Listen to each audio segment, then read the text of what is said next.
Gender and Affirmative Action Permanent Secretary Anne Wangombe, who led the distribution of sanitary towels to school-going girls in Mathare, says government is keen on ensuring all girls get access to sanitary commodities to ensure 100% attendance in schools. Here's Emily Chebet with that report. The struggle to afford menstrual products is a crisis that affects many Kenyan women and girls, particularly those living in low-income settings. But for hundreds of families who are severely affected by floods in Mathare area, the situation is even more dire. School-going girls who are in the bracket of those who cannot access sanitary towels are among those whose situation was made worse by floods and displacements. But on this Menstrual Hygiene Day, the government, through the Ministry of Gender, distributed sanitary towels to more than 500 girls from different schools in the area. The PS for Gender and Affirmative Action, Anne Wangombe, who led the distribution, says the government is keen on delivering these essential commodities to girls across the country. Each and every girl is supposed to receive 8 packets of sanitary pads. And as we speak, distribution of the same is going on.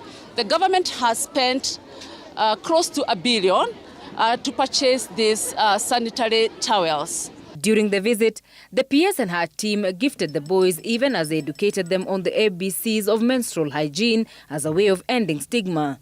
We are encouraging our girls to walk with their heads high because they should not be ashamed of this. This is a natural process. We also want to break the silence. We also want to end the stigma that surrounds menstruation. Already we have 664 bells in the office still from the Ministry of Gender that are due for distribution because the launch was done today. And we are going to distribute it to the 8 public primary and junior schools in Mathare.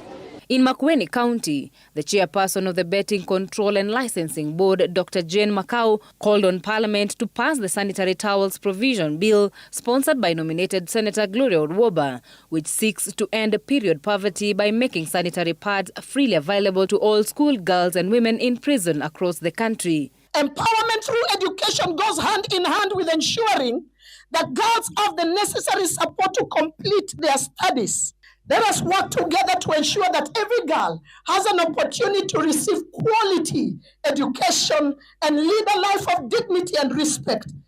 In Mombasa, Citizen TV's Mwanahamisi Hamadi took part in a similar event, distributing sanitary towels to needy school-going girls, even as community-based organizations in Kilifi County said there are a number of girls, especially in the rural and informal settlements, who cannot access the essential commodity. Now the finance bill is a big thing being discussed, and it is our hope and prayer